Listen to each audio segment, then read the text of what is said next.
ever seen, and I like called someone. I was like, they made us want to go like the whole song. Otherwise, they like called your parents, and they were like, yeah. Dr. Joe, when is that test? It was like a story. Yeah. You want to talk that about it, maybe. Just to say. I didn't know who anyone was or what was going on. Can you take a screenshot of it and simulate a screenshot? No way, Dr. Strange is good. Thor Ragnarok, so you cannot talk about Thor Ragnarok. It's the third one. So can we email you? Yes. We actually need to watch it. You liked it? How's it going? Justin said that. You know, It's going good. Want to go out? Avengers comes out today. Okay. That's it tomorrow. That is true, I don't. I don't watch very many movies. What do you watch then? Something. What TV shows. movies do you watch? Yeah. What movies do you watch? Yeah. You know, I like the Star Trek movies. What about Star Wars? I've seen the first 3, and then the 4th one, which was really bad, so I stopped watching them. You missed out on a good shit. The 4th one was really the first one, is that right? How it works in the order? Yeah. Yeah. Did not particularly care for that one, so.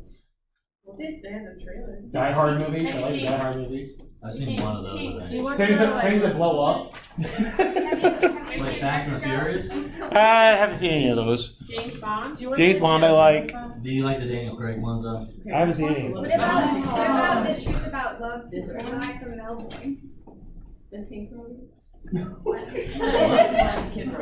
Dr. Siggles has that on her iPad. Really? Yes. You've never watched it? Yes. Oh, you have watched it too? Yeah. Yeah. Wow, I'm gonna go see Kit next Tuesday night. Where? Minneapolis. How far is that from you? You talked to Dr. Kurt about it? Yes. Because we were talking about Yes. that works good. She's gonna go see it in Omaha Yeah. in a little over a week. Yeah. So if you want to see it in Indianapolis, that means you're not gonna have to have. God, you did not have numerical, Oh, me right? So you too. can leave early enough. No, I'm not doing that. Are you sure? Do you want pizza? Yeah. Well, then we're gonna have classes. Are we doing it? No, but if we skip that day, and I'm already planning on not having class 2 weeks from today. Oh, really? Yes, Okay.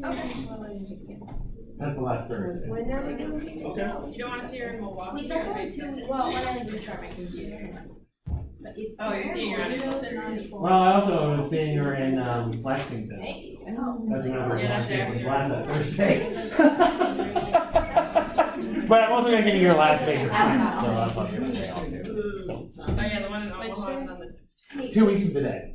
Did you get all my emails with all the attachments? What about Toronto? I did get 'em. She's in Toronto on Facebook. It's good news is I'm recording all this conversation too. Yeah. Do you want the GeoGebra file? If you've got the GeoGebra files, whichever, it's fine. You can put it on paper or what. As long as I get the homework, I don't really care how I get the homework. Did you get my emails? Yeah, I did get your emails. I just sent mine to you. That was all my homework. Do you get it? Just now? A few minutes ago. Then I haven't seen it yet Okay. because I haven't been on my email. You might have to search a little bit, but it's all there. Okay. All right. Now my plan was to have your. I assume you don't want to have pizza and your last quiz on the same day. I mean, unless you're making the quiz really, really short, really, last really quiz and probably. then just eat pizza. Say that again. Get rid of the last quiz and just eat pizza. Yes. Oh, You that's want a it good the same idea. day? I think No, we can yeah. No. No. Well, how long is the quiz gonna be? Yeah, how long? Well, it's going to be over the least square stuff and the stuff that we're doing today. Well, can we see what the stuff is we're doing today first? It's all the way You can run- quizzes that's on the computer. What's that? It'll be on the computer. Yeah, it'll be on the computer. Yeah, no. Is it gonna be literally doing what we just did? Yes. We could probably do the same thing. You probably do it the same day? We'll do that. What if GeoGebra is acting up? You never know. Then we I hate GeoGebra. get a different laptop, MacBook. Okay, well. Just call her MacBook. Are you coming to the poster symposium tomorrow? I feel like it'll work, though. Maybe. Very good stats. I could just say no. Would you rather say no? Should I be? But I'll be there when you're okay, right? All right. So let's talk about. Did the least square stuff go okay? Was there any problems with it? And that was basically we're just applying the formulas, right? So not too bad, I hope. So today we're going to have something similar to apply formulas with and use GeoGebra. Oh, yeah, that reminds me, I have an assignment too. Wait, there's another thing? There's another assignment. Is this one being recorded? Yes. This is the most. I watch all Double of the that. amount of work. I know. Oh, because we were stuck on cubic splines forever. Technically, this major assignment 5. No. Is it? No, this is Homework 5. I put 3 on the last one, it was really 4. Oh, really? Well, I labeled Wait, it what was wrong. the third one? The one you emailed to me that I still haven't graded yet. Yes, that one. Credit.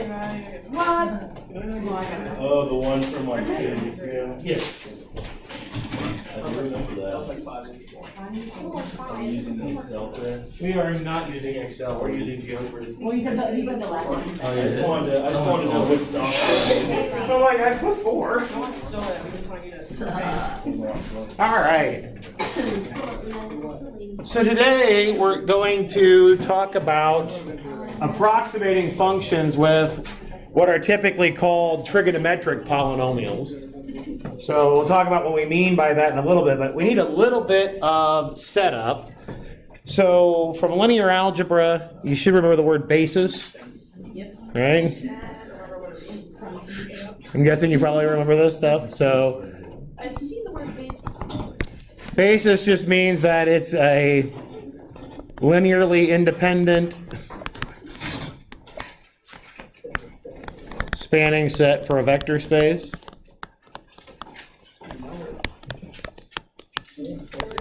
Are we using more linear regressions or no? In a way, yes, but it's going to be a slightly different. What is it? Fourier series.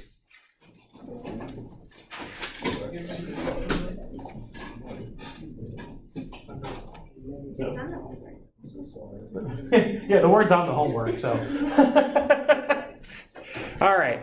So a basis is a linearly independent spanning set. Remember, linearly independent means that the only linear combination that gives you the zero vector is the one where you use zero constants all the way through.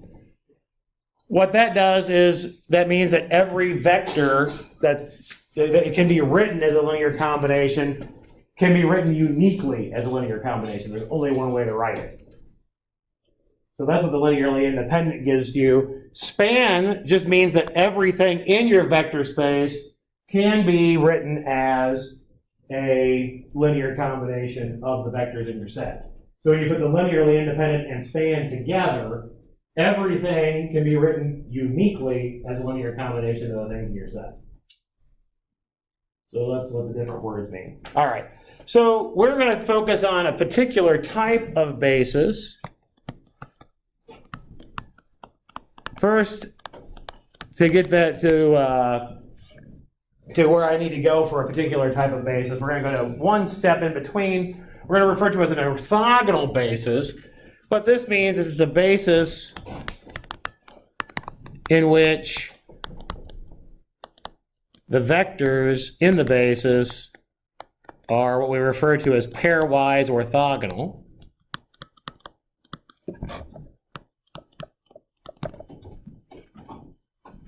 Now we've talked about the standard dot product on real vectors where you just do the sum of the product of the components, sum of the products of the components as a standard dot product. So orthogonal in terms of dot product meant what? What did the dot product have to equal in order for them to be orthogonal? 0, right? Okay. So what the orthogonal basis means that if you take two distinct vectors in your basis and take their dot product, you'll get 0. Okay. All right, so then to the last step here, we have what's referred to as an orthonormal basis. This is an orthogonal basis in which each vector has norm 1, or length, or magnitude. That's what norm means. So can we always find an orthogonal basis for any vector space? Yes. That was going to be my next statement. You want to come teach for me today? No, much. It was literally going to be the next thing I was going to say. So as a fact, and as a matter of fact, you can, anytime you have any basis, you can always normalize the vectors, because to find a unit vector from a given vector, you just need to divide out by its magnitude, as long as the vector is not 0. So certainly I can change any vector into a unit vector, having norm 1. That's not hard. Just multiply by the scalar that's 1 over the magnitude, as long as it's not the 0 vector. Okay. So yes, we can always find an orthogonal basis, which means that we can always find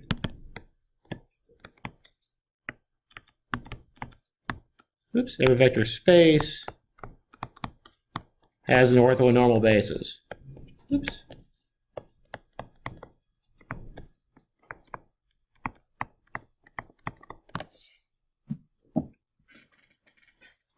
The process for finding an orthonormal basis is that screen in your way, Kelly? Better? Cool, thanks.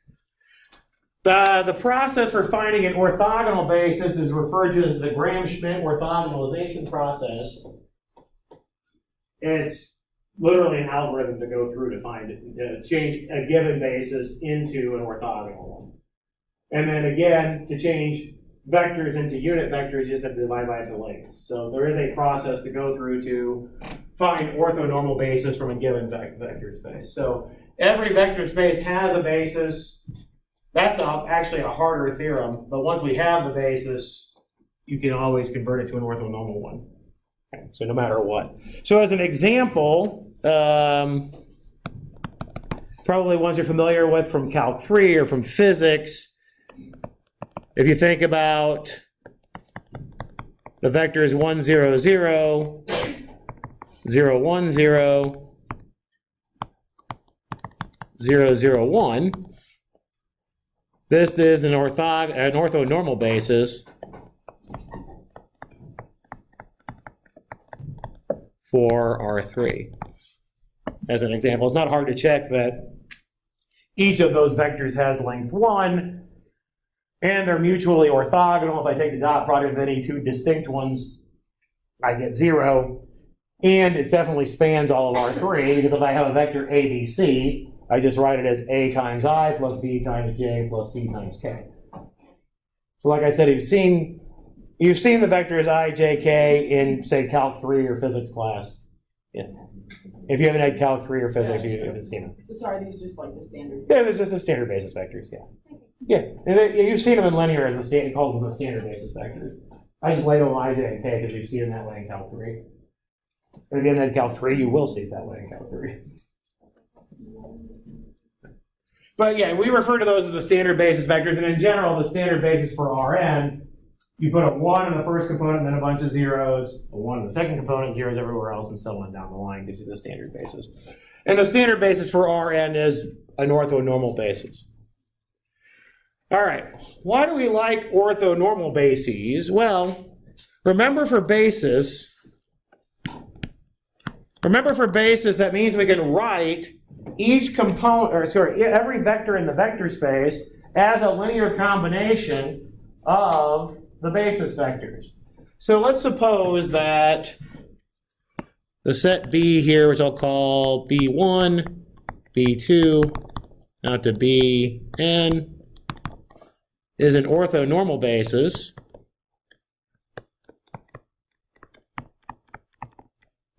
for whatever vector space we're talking about. So I'll just refer to it as V.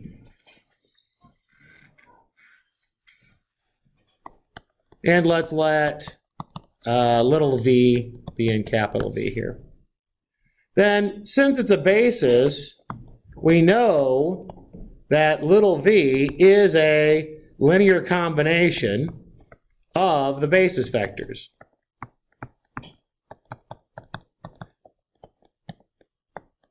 And even more than that, I know that the constants that we find, the A1, the A2 out to the AN, the constants that we find are unique. That's the linearly independent part. It's not hard to show that a linear combination has to be unique. If you assume that you have two of them, subtract them, you get a linear combination of a zero vector, so all your constants have to be zero. That proof's not a hard proof to do from a linear algebra perspective. So, anyway, I know that I can always write my v this way for just by default that it's a basis. That has nothing to do with orthonormal, right? The fact that it's a basis tells me that my v can be written as a linear combination of the b's, and I know that there's only one way to do it. Okay? So our goal here is to figure out what these numbers have to be, the A1, the A2, and so on, what those numbers have to be in terms of the v and the b's. Which is actually, since I have an orthonormal basis, really straightforward to do. So, for example, if I take, let's assume for the time being that I'm dealing with vectors in Rn.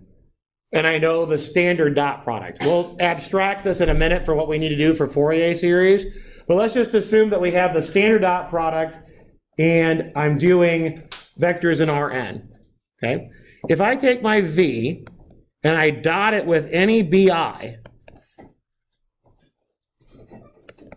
then I know my v is equal to this linear combination.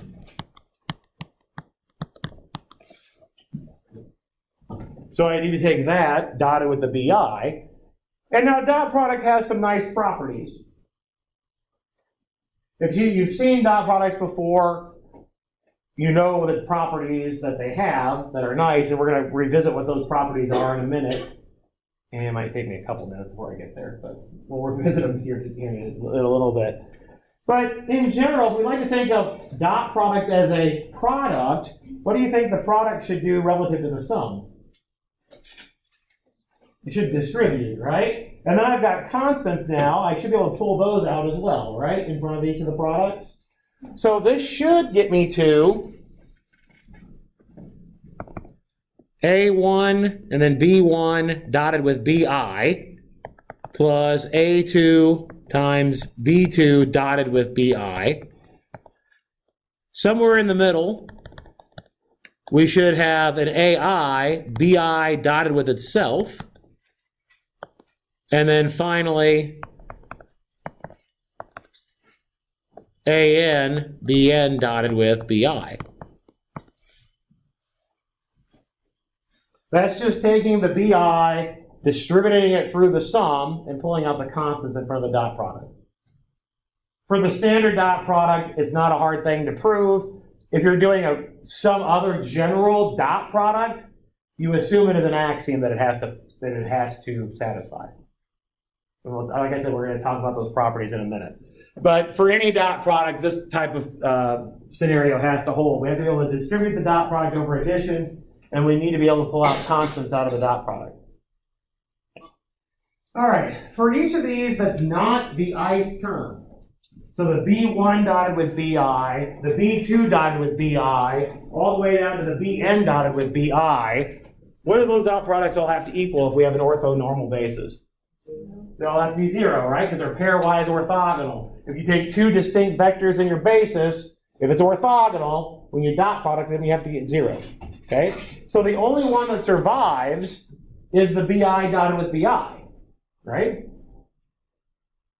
Now, so all we used there was orthogonal. Let's use orthonormal now to figure out what the other one has to simplify to.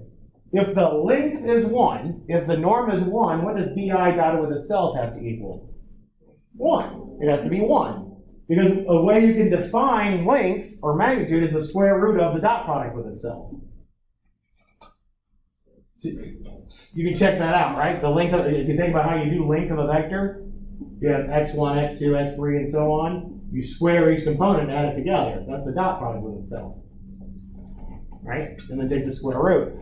Well, if the square root is 1, the dot product with itself is 1, so that BI dotted with BI is 1. So what we end up with all of this is just AI. So what we're saying here is that this V these coefficients, the A1, the A2, the AN, those coefficients for your linear combination, all of them have to be, this one has to be V1 dotted with, or V dotted with B1, this one has to be V dotted with B2, and so on down the line. We know exactly what the coefficients are, what those constants in the linear combinations are. So your V has to equal V dotted with B1 times B1 plus V dotted with B2 times B2, and so on down the line.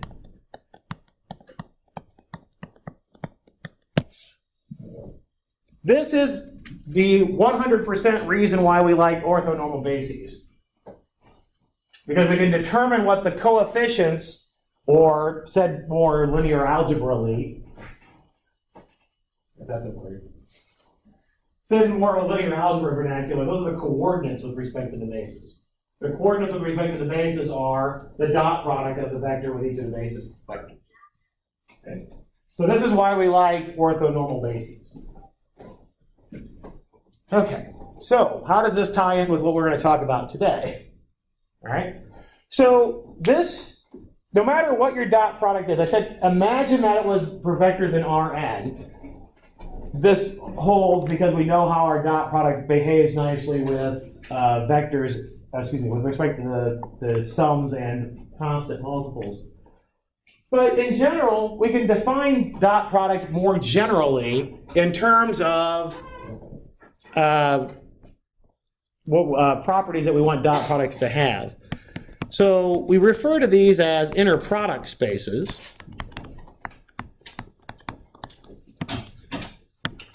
So let's let V be a vector space.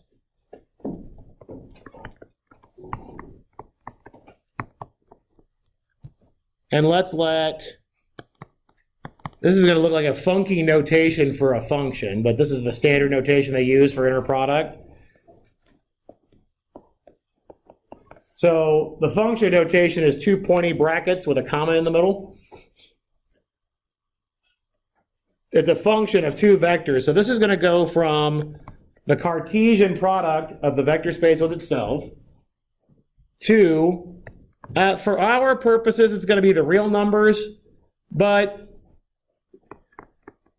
you could use complex numbers, or you can use pretty much any field you would like. And if you know what the word field means from an algebraic perspective, great. And if you don't, it doesn't matter.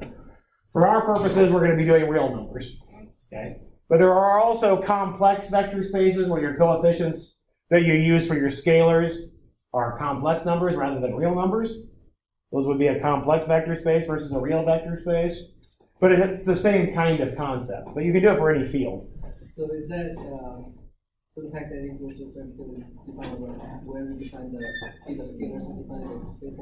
Yep, that's exactly right. Yep. Yeah, so if your vector space, your set of scalars that you use for a vector space is C, then your dot product would go into C and not R. Yeah, so it depends on what kind of vector space you have. Most of the time when you take a first linear algebra class, you deal with real vector spaces. But in general, you can talk about what are called just F vector spaces, where F is just some field. And all fields mean is that you have a division that's defined on everything that's not zero. That's all field really means. A little bit more than that, but that's pretty much what it means. Right. So again, if you don't know what the word field means, don't worry about it. You'll learn it in abstract algebra if you take it. All right. So all I'm saying is that this is just the name of the function. It looks funny. As a matter of fact, now it looks like I kind of put a smiley face or something on the thing there. Okay? So it's just a function. It looks funny, but it's just a function. It just says that your function takes two arguments. You have to plug in two things. Okay? We're just writing it so that the two things that we plug in are here and here. Okay? So that's all this notation means. That's why we're saying it's on the set of vectors cross themselves. There's a Cartesian product of V cross itself. So we put any vector in the first one and any vector in the second one. Okay? All right. Then we say that V is an inner product space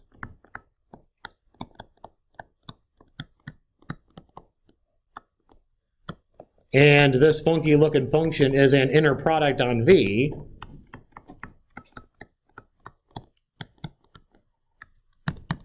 if the following 4 conditions hold.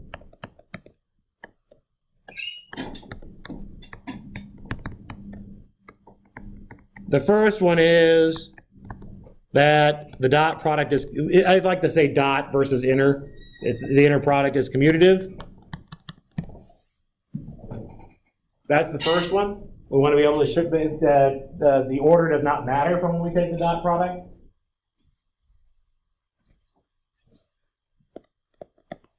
The second one talks about how scalars behave.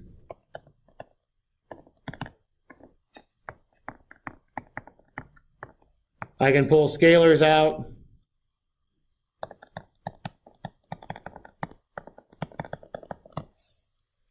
Notice that with 1 and 2 together, it doesn't matter if you put the scalar on the first component or the scalar on the second component. I can still pull it out.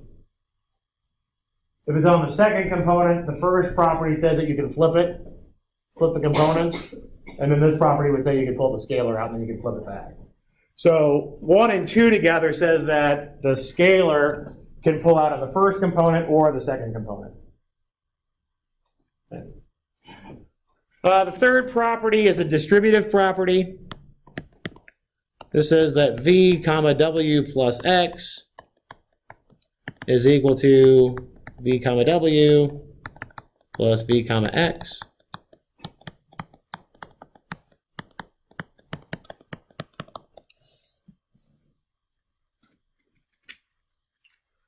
So notice that it's I did write an x. It just looks ugly. This is an x here. Notice that it looks like I've got this defined where I could only distribute in the left component over the right, the sum in the right component. But again, the first property says it's commutative, right? So using 1 and 3, if your sum was in the first two and the single one was in the second, you would use the first property, flip it, use the third property to distribute it, and then flip it back. So 1 and 3 give you distributivity in both components. And then the fourth one is a matter of scale. The fourth one says that you can use the dot product or the inner product as a matter of scale. So the dot product of any vector with itself always has to be non-negative. And the only way that v dot v can be 0 is if v is the 0 vector.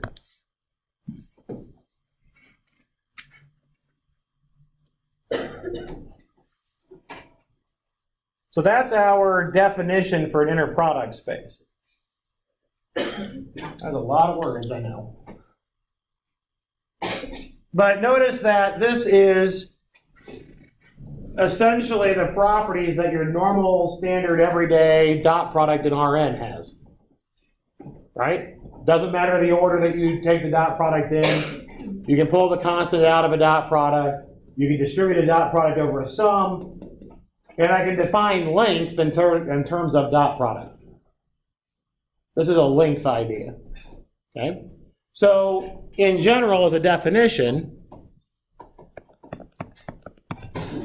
we say the magnitude of a vector is just the square root of the inner product of the vector with itself in any inner product space.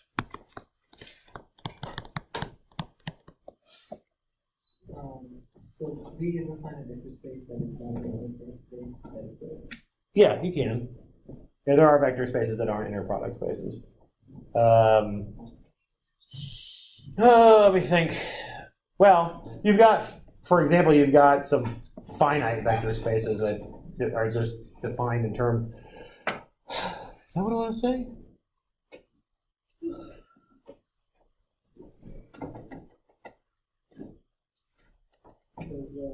Yeah, you can. I'm just trying to think of. I'm not giving up with the example off the top of my head that I want. The examples are going to be weird. The standard ones that you deal with are all going to be inner product spaces. But yes, you can have vector spaces that aren't inner product spaces. It just feels like you can always define. The tricky part is the fourth, making sure that you have the fourth one defined correctly. Or that your inner product actually satisfies that one. So, yeah, I can't think off the top of my head. There are definitely weird examples where they're not. I'd have to find, go back and look. But, and then the other definition that we're going to want, I want length and I want orthogonality because I want to talk about a particular basis that we're going to use for a particular vector space to approximate functions. That's where we're headed. Okay. So remember we talked about orthonormal basis. This is how I get normality. I get the normal part with talking about length. I also need orthogonality. So we still say that V and W are orthogonal if their inner product is 0.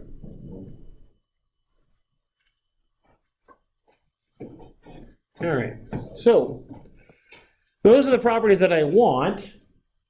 So I'm going to define a particular type of dot product, which you can check why it works here in a second.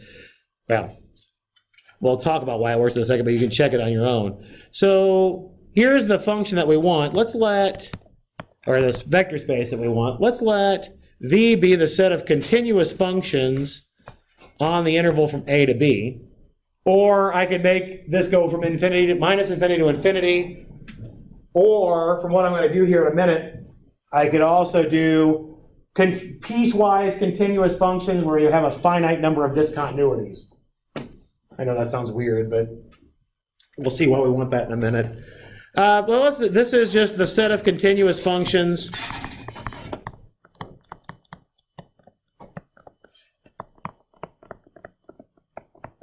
on the interval from A to B. That's all that notation means. So I could do minus infinity to infinity, I could do A to infinity, I could do minus infinity to B. That's all that notation means. So when we say I'm doing this, the set of continuous functions on A, B, I can make this into a vector space by just doing ordinary function addition and ordinary scalar multiplication of the functions. And you can check that all your vector space axioms are met. Okay? It's not hard. Because you've already talked about those kind of properties when you've talked about how to do function addition and scalar multiplication of functions. Say it again? So is A the domain? You can make it open if you wanted to. I want closed here because I don't want any vertical asymptotes to pop up.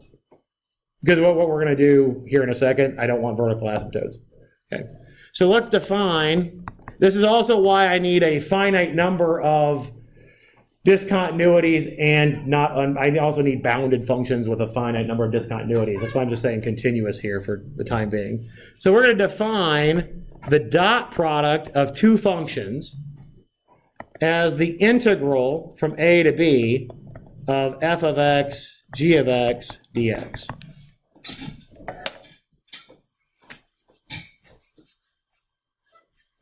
This is actually the standard way to find a dot product on this set. So let's just talk about why this works as a dot product. Is it commutative? Does the f times the g or the g times the f matter? No. So that's why it's commutative. If I have a constant times f, and I'm taking the integral, what can I do with that constant?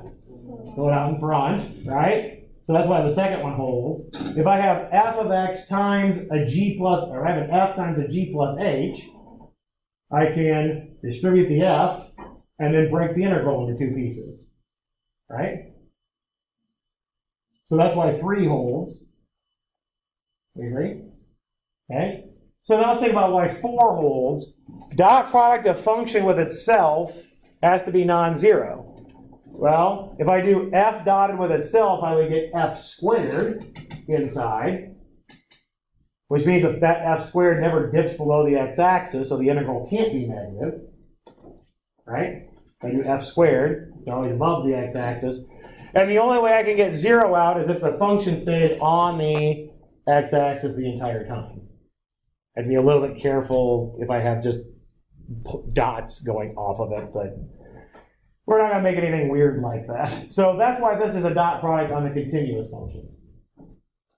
Okay? All right. So it's not too hard to see why that has to be true from our knowledge of calculus. Okay, why do I care about this? All right, so this is going to help us get to our idea for what are referred to as Fourier series, or what I like to call more Fourier series because they're Fourier. Yeah, see, bad joke, I know.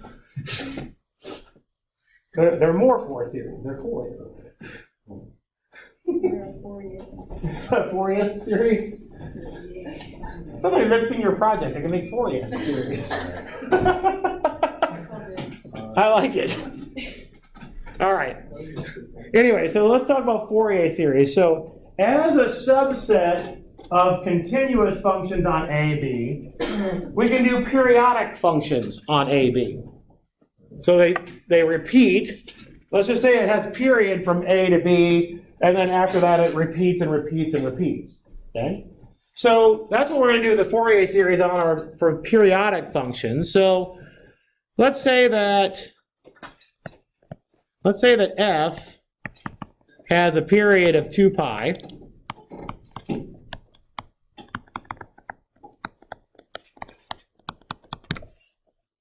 We're going to start with 2 pi, and then we'll change it to a general period in a minute. But let's say that f has a period of 2 pi.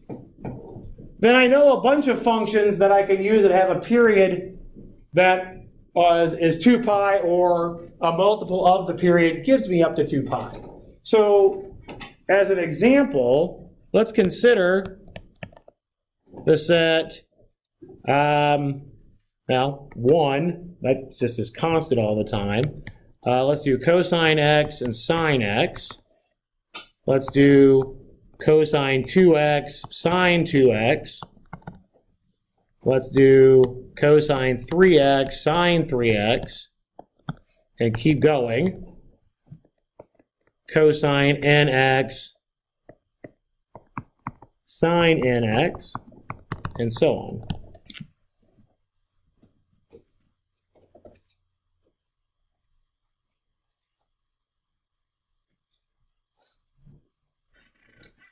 Certainly, if I take the span of this set of vectors, I get a vector space. So it automatically spans whatever it spans, right? However, I can write those particular functions, whatever the set of all linear combinations is, it certainly spans what it spans, right? But I claim that it's linearly independent as well. In fact, it's even better than linearly independent. This is an orthogonal set.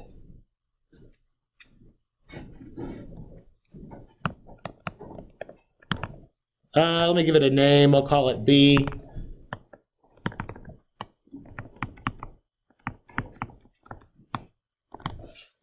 B is an orthogonal set. And orthogonal sets are always linearly independent, no matter what. You can prove that. It's a straightforward proof. Start with a linear combination that gives you the zero vector. Take one of the basis vectors, or one of the vectors, and dot both sides. It'll kill everything except for itself, and you'll have that vector dotted with itself is 0, so it had to be 0 to start with.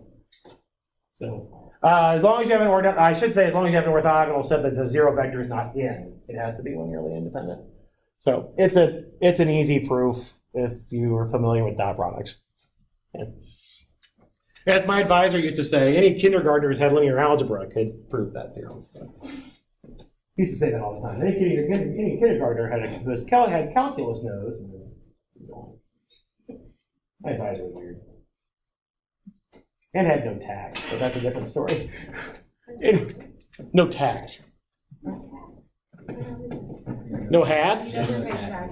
He doesn't pay taxes? All right. So we can claim that this is an orthogonal set. So the proof of this is fairly straightforward. Well, I'll talk about why it's true. I'm not going to go through all of it. If I take this one and multiply it by any of the other ones, I just get that function, right? And if you integrate cosine of nx or sine of nx over 0 to pi, you're going to get 0. Because you're going to evaluate the function at 0 and the function at 2 pi, and each of these has a period that is a divisor of 2 pi. So you'll get the same answer when you subtract. What I mean by that is, if you take the integral from 0 to 2 pi of, say, sine of nx, you would get a negative 1 over n cosine of nx evaluated from 0 to 2 pi. N is an integer here, so you would get minus 1 over n of cosine of 2 pi n. That's 1. And then minus the negative of that, you'll get also 1 again. So you'll get a plus 1, and you'll get 0. So because you'll get negative 1 over n times 1, and then minus negative over 1 over n times a 1. So you get 0. So in particular, that shows that 1 is orthogonal to every other, well, sine of nx and cosine would work the exact same way. What's the top of the interval? 2 pi. Yeah, because I'm doing a period of 2 pi, so I'm going to go from 0 to 2 pi here. All right. Just to show the other ones, to show that the cosines and the sines are mutually perpendicular, mutually orthogonal, require a couple of formulas. Let's see if I remember what they are. If I do cosine of mx times cosine of nx, that is 1/2 of, let's see, it's cosine of m plus nx plus cosine of m minus nx. Yeah, that's right. You can check that that works. If I have sine mx and cosine of nx, or let's do the sines first. I have to do 1/2 of the sine of, cosine of m minus n, and then minus the cosine of m plus n. And then if I have the mixed ones, I have sine of m plus nx minus sine, plus sine of m plus n, minus n x. Those are trig identities that pop out of the sum and difference formulas. Again, it shouldn't be too hard to convince yourself that the cosine or the sine of any integer multiple of x over 0 to 2 pi is going to give you 0. Because if I integrate sine, I get cosine, or if I integrate cosine, I get sine. And you're doing multiple of 2 pi minus whatever is 0. So cosine of multiple of 2 pi is 1. Cosine of 0 is 1. You subtract, you get 0. If you do sine of multiple of 2 pi, you get 0. Sine of 0 is 0. So you subtract, you get 0. So notice that if I get these products from the dot product, right? This would be the products that are inside your integral. Do you agree? These would be the products that are inside the integral. If I can convert them using these trig identities, then when I do the integral from 0 to 2 pi, I'm going to get 0 here.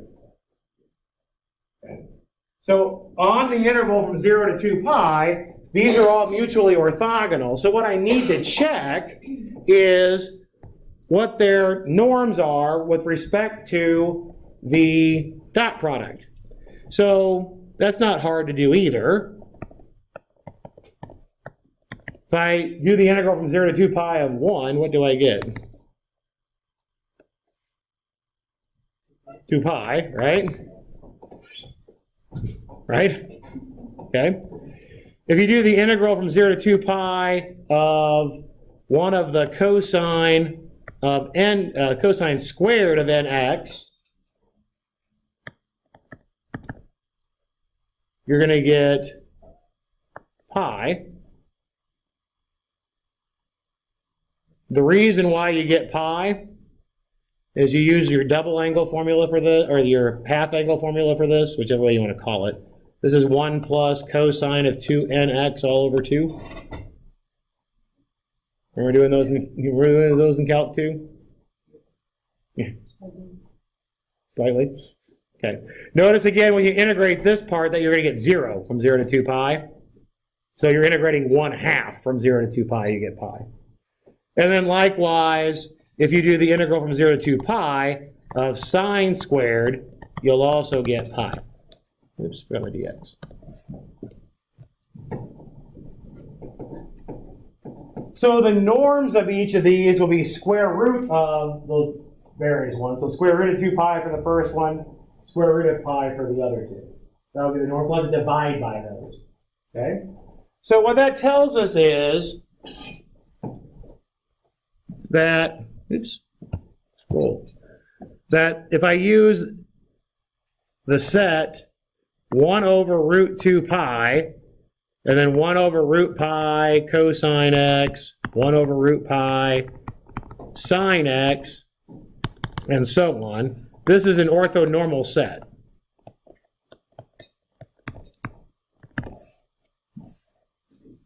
Using the multiple, and I should say it's an orthonormal set on, or I should say in, the continuous functions from 0 to 2 pi.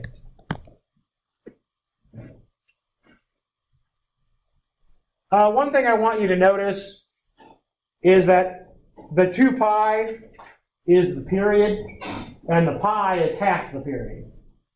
So we can adjust this to, I know I'm doing the continuous functions of 0 to 2 pi and assuming f had a period of 2 pi to start with, but I can adjust this to functions that have a period of any period that I want, just by playing with the constants. Okay? So we can do that fairly easily, and we'll talk about how we do that in a minute. All right, but now I want to try to go back to that function f again. I want to represent the function f as a linear combination of these things. So if we have f is, say, c1, 1 over root 2 pi, c2 plus c2, 1 over root pi cosine x, c3, 1 over root pi sine x, and so on. We said before we knew what these c's had to be, right? If we have an orthonormal set and I want those constants, how do we find each of those constants? Yeah, it's the dot product of the vector with that corresponding basis vector, right? Right? So C1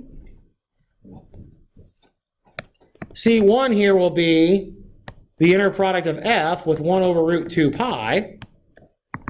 So that'll be, pardon me, the integral from 0 to 2 pi of 1 over root 2 pi f of x dx. Now I don't know what f is, but I know that I can take this constant and move it out in front, right? We agree with that? So I have 1 over root 2 pi, integral from 0 to 2 pi of f of x.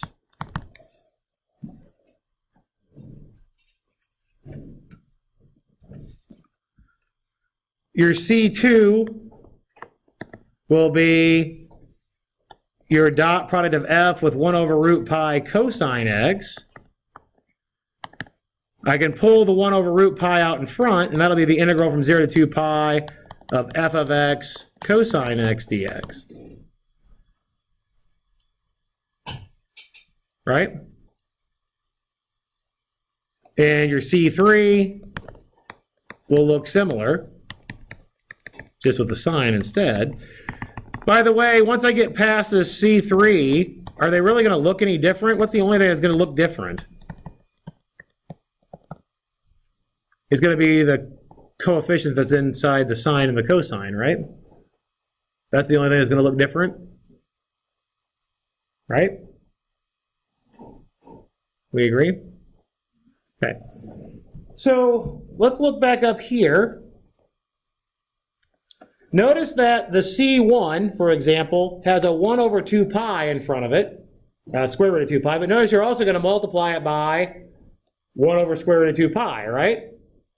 So the square root will go away. We agree? Right? So they have 1 over root 2 pi here, and it's going to be multiplied by another 1 over root 2 pi here. Notice when you do the C1, you've got a 1 over root pi out in front, and there's a 1 over root pi here as well. So the root will go away. You'll just have 1 over pi. Okay? So when we write these out, we actually have what are referred to as the Fourier coefficients.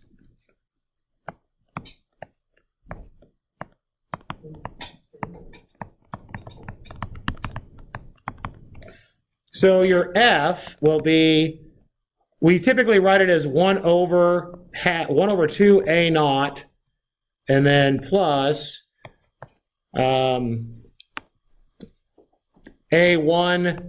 cosine x plus b1 sine x, a2 cosine 2x, b2 sine 2x. Oh, hey.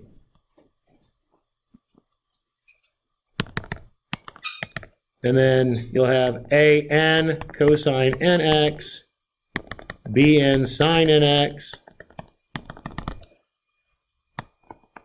where your a sub n is the 1 over pi times the integral from 0 to 2 pi of f of x cosine nx dx. And your bn is 1 over pi, integral from 0 to 2 pi of f of x sine nx dx. Notice the reason why we write the 1/2 in front of your a naught is because it still fits this pattern for this one. For this one here, it still fits the pattern, right? Because what's the number that's out in front of your first one? It was 1 over 2 pi, correct? Where the rest of them were 1 over pi's. So it still fits the same pattern, because if I put 0 in for n, what does cosine of nx become if I put 0 in for n? 1. So I just have the integral of f of x. Okay? All right. So this is how you find your Fourier series. You compute these coefficients, and you plug them in. Okay, so to that, let's use GeoGebra to do that. So let's do our first function. So as an example here, let's let f be periodic on 0 to 2 pi with one period being f of x equals x, on where x is between 0 and 2 pi.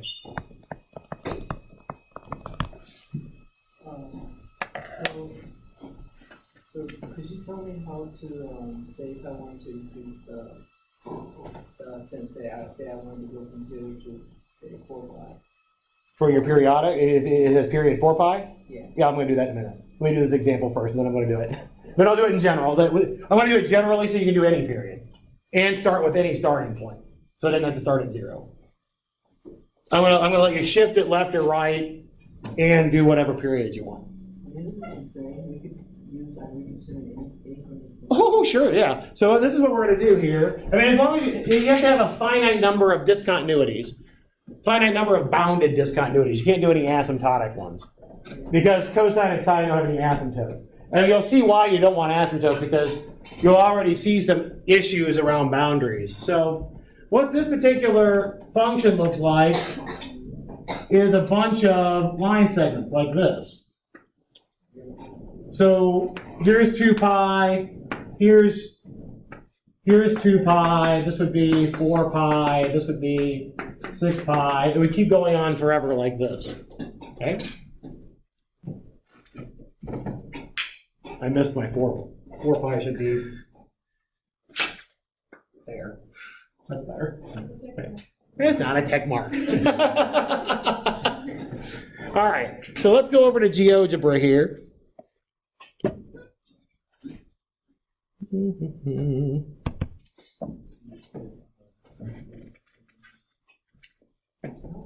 Clearly, I should have opened this up earlier.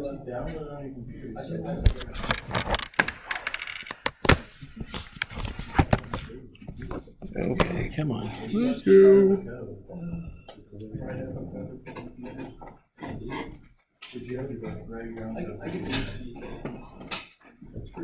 If it's going to open. Pretty elementary stuff, honestly. Are you going to open or not? Thinks it's doing something. It can't be that easy though. No, it can't be. Why would we do that? There we go. All right. Rather than using the algebra window, we're going to use the computer algebra system window to start this.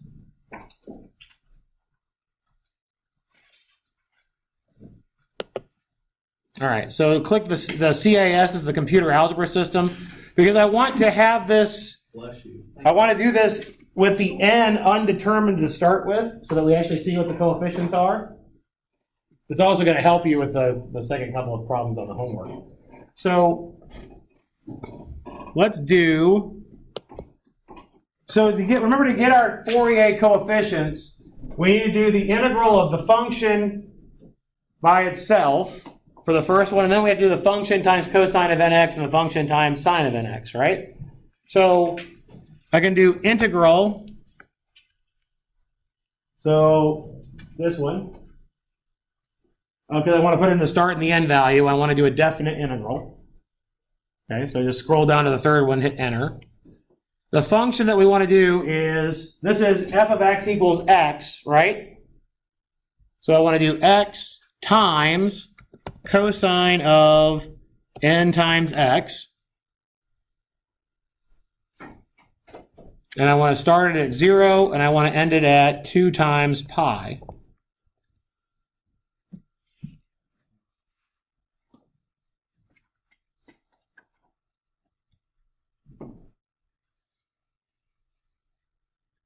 Now notice it gives us the answers in terms of an arbitrary n, right? You gonna get it? When I click enter, it said, oh, Fourier Series, but it said, please check your input. You got to put space in between for the product. It's x times cosine, or using multiplication sign. Yeah, don't write x cosine x right next to each other, because it thinks you're trying to define a function x cosine x, x cos x. All right. Did you put the times, like the multiply between the n and x, or just n space? It's just n space x, but you can put the multiplication symbol should be fine. Yeah. I did that. Are you in the computer algebra system and not the algebra window? They're in the algebra one. Oh, yeah, you have to get in the algebra Go to window. view. You have to go to, Different answer. I thought this was the. Click you that. have to click on go to view. What is the view? Yeah, there's. I wasn't here. And then you want to do that. And then you turn off the algebra. Turn off the algebra? You don't need it. Yeah. It's just in the way.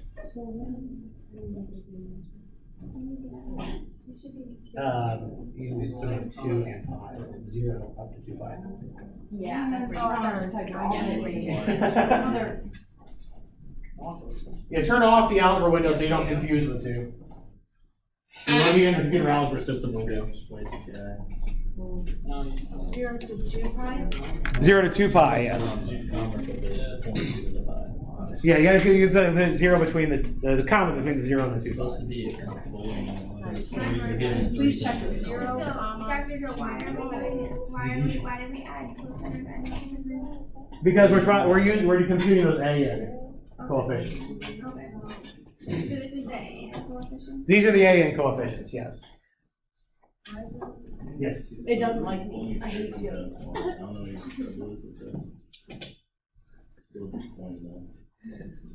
It's not acceptable. Give an equal sign in for It's like getting a experience.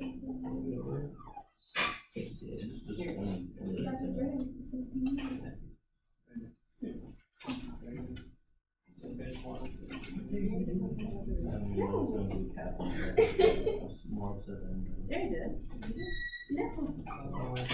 His eyes. Sign. Oh, it's Yeah, no, it's because just around, yeah. No, it's, She's I think it's things that your n is an actual number. Let's just change the letter. For some reason, it was treating your n as an actual number. Algebra 7 became so much better when I was That's why you need to be in the computer algebra system. You don't want it to treat the n as something. Did everybody actually get to this point? Okay, cool, wonderful. What is this piece equal to no matter what? That's 0. That's 0 all the time, right? Because no matter what you put in, any integer you put in for n, that's going to be a multiple of 2 pi. Sine of a multiple of 2 pi is 0. What's this going to be no matter what? 1. So no matter what, what's this coefficient always going to be? 0. Right? Okay. We'll see that in a minute. But well, the ones that you're actually trying to simplify, where it actually to find the Fourier coefficients, or to find the Fourier series, you're going to want to be able to simplify that by hand at this point. Because GeoGebra is not going to know that n is supposed to represent an integer, and you are. Okay? That makes sense? Okay. All right, do the next one. We want to do the integral of x times sine of nx from 0 to 2 pi.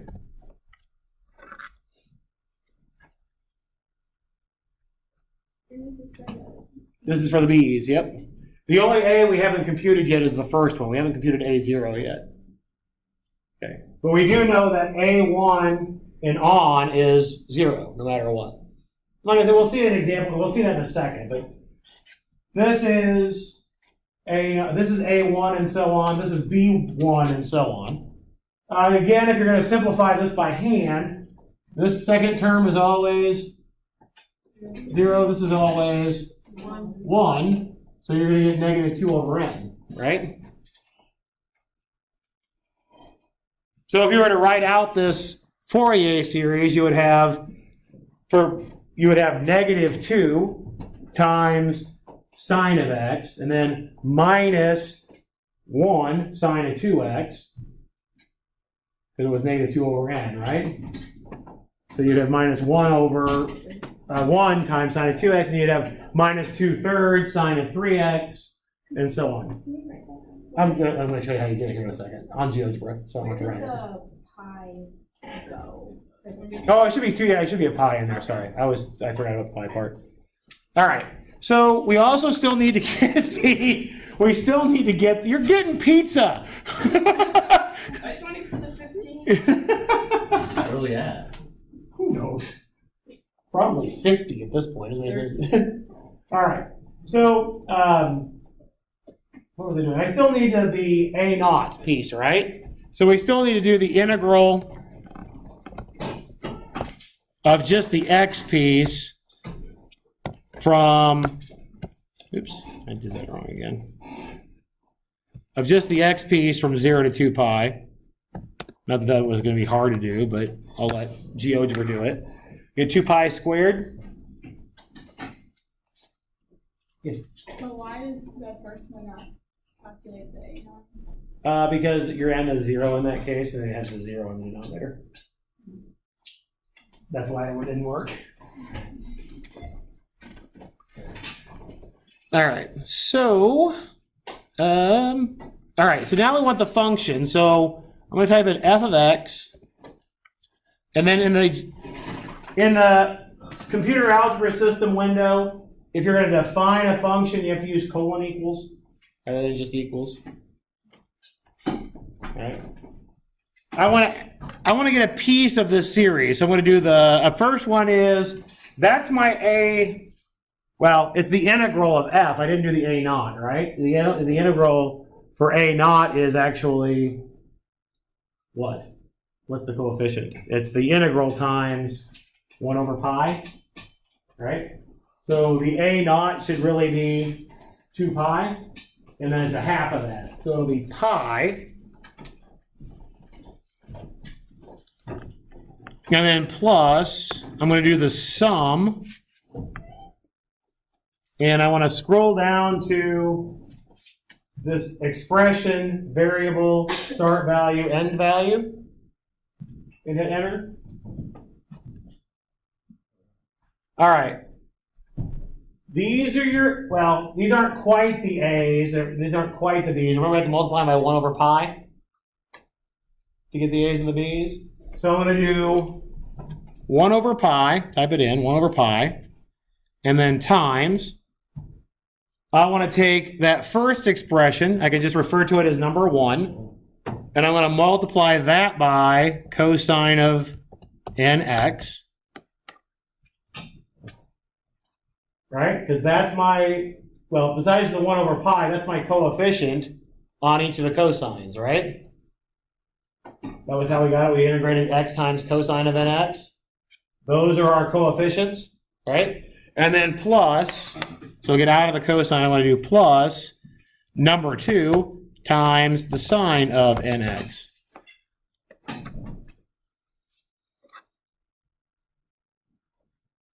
So again, the 1 over pi here is just those 1 over pi's that are out in front of the integral.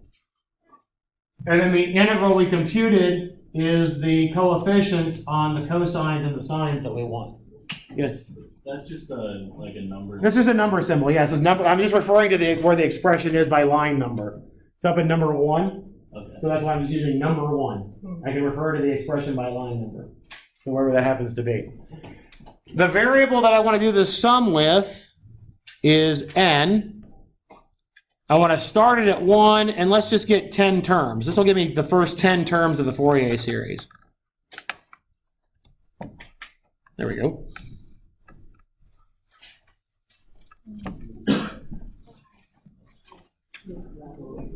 You open that back up. Something, yeah. What was the variable? Variable is n. Yes, the variable is n. Let's start again. So, Start uh, value and then I started at 1 and ended at 10. 1. I got, please check your. Yeah. Oh my goodness. Hey, mine works. Wait, I got. Wait, I don't have it on now. I need the variable and stuff. Accidentally deleted everything. Yeah. There you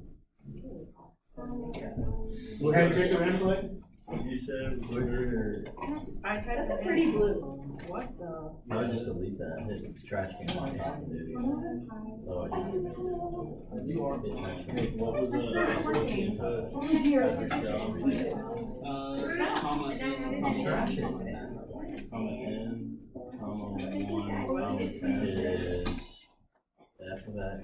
unbalanced brackets.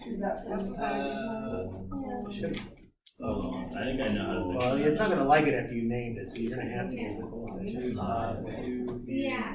Plus, Yeah, do the name and use it. no, You don't like that either? No. plus sum. I pick the second one. And then the sum, it'll be 1 over pi.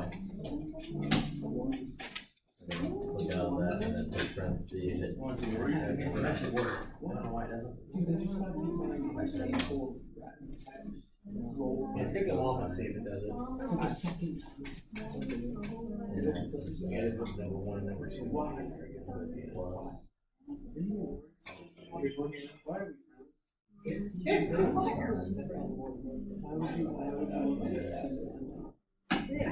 Start. One's the handwriting, that's one. You don't need to worry about that because you don't have that one referred to in there. Okay, this one right before I hit it. Yes. So you just do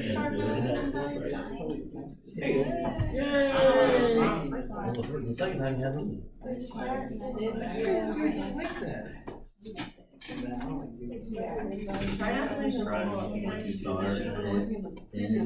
and then 1 is 1, yeah. yeah, 1 and then end is 10. I typed it in now. Guess you just do it. Also, I didn't have the giant. Yep.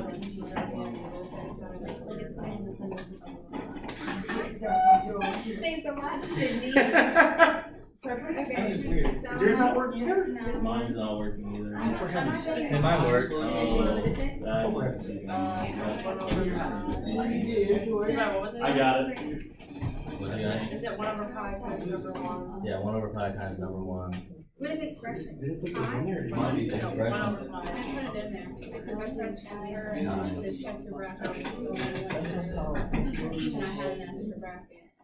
Well, it's for bandwidth, so you don't really know. Number 1. So it's like 1.9. Oh, I'm all lost. And then get out of that and hit plus. Number 2.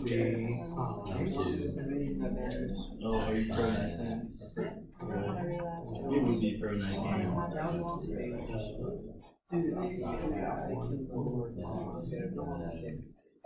Bayless definitely deserved to die here. He was weak enough to get caught. He deserved to die.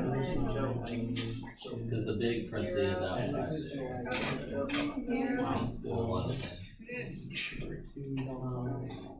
You had no, yeah, Nick. You are uncultured for that, Nick. What do you think about the last episode? I didn't think it was trash. That was a good episode. It was a setup episode. It didn't work. That was actually a lot of character development happened. Brienne got her character arc, and then they finally that was important. Oh, it's colon people, not She's gonna die. She's gonna die in the next episode. I would like to That's make what you that feel better and say that you'll be fine. That's it's good stuff. is. I'm not gonna lie. You have to lie now. That's a computer science mistake right there. Like a tiny little area or something. I'm just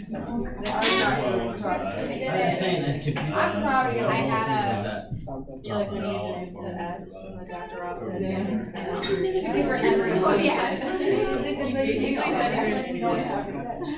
So you basically elementary student spell That was so, no, that was a lot of good Yeah. stuff happened.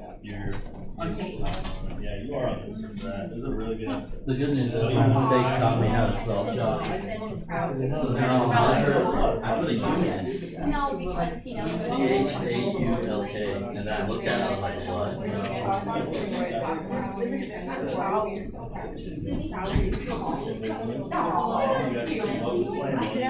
Everything. Now they had more good setup episode. Well, it would have been two good setup episodes. Wow. My father and I did not so long. My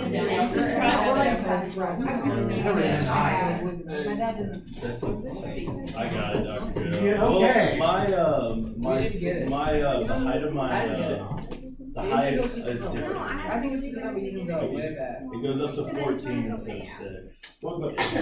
For me, when They're I like do the tip my NX, peaks, my maximums. They go up to 14 instead. Did you do 1 over pi? Where did you, what did you? oh, you did. Oh, mine are you did too. add pi. I did do plus 5. Pi plus the sum of 1 over pi times. Missing something. You're so judgmental. Mine also. You wanna do like one more Hey, time? that's the problem. Yeah, you're Let on. me show you. Yeah, we have to like get our, if we do like one more. That's because it was an episode with a character development. There must be a pi in there, extra pi in there somewhere. Okay. Okay. All right. So just to finish this up, and then we'll do another example next time as well. But I do want to mention how you can change this to any period that you want and any starting point that you want. So we started with nx here for cosine and sine because the original periods, the periods for those two functions is 2 pi, right?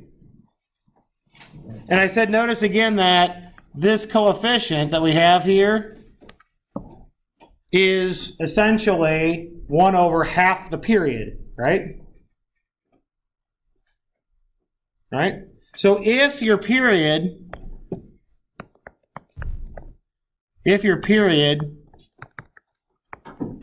is 2p, so I purposely put the 2 in there, then your coefficients become the following. Your an will be 1 over p out in front. Okay? And you can also start this wherever you want. So if you want to start it at some a, and then you can go a up to 2p. So what we did before, the a would be 0 and your p would be pi. So we go from 0 to 2 pi.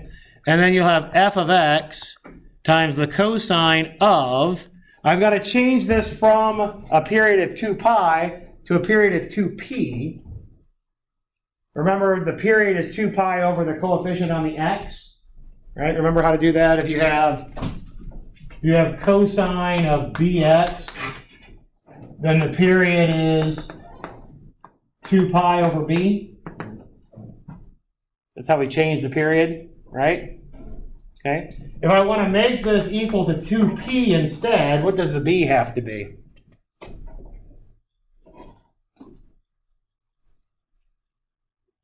If I want to change it from 2 pi to 2p, what does the b have to be?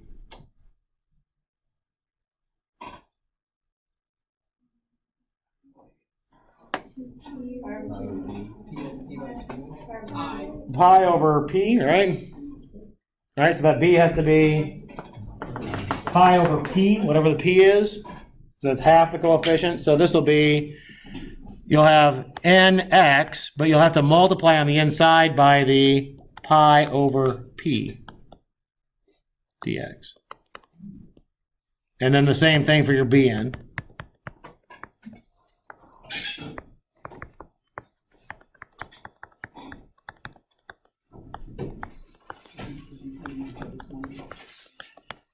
Okay? So that's how you convert it to any period, not just a period of 2 pi.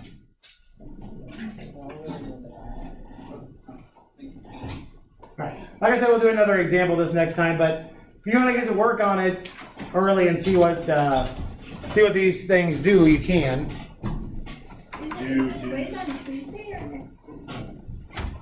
Well, we never did talk about it, did we? It won't be on this Tuesday. Oh, that'd be awful. That'd be really bad. So what is this called? Fourier Series.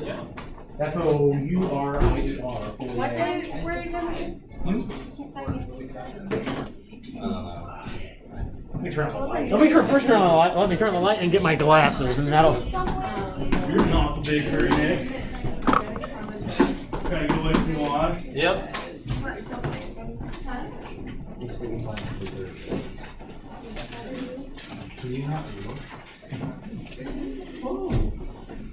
I'm pretty sure I'm bringing some ingredients to the house. I just showed you. I said. I'm not saying that kind of stuff. That's all the hound says. They even believe what I said. I said they're playing at 3:30, so now we're better. I said I don't go over dinner tonight. Yeah. Well, I mean, Put your earplugs behind you. No. he doesn't have a character, so. I bet he's pro. I bet he's all brains. I bet he's worse. No, he's Yeah, he's different categories. No, it was one. How could John Stern's the greatest for this one.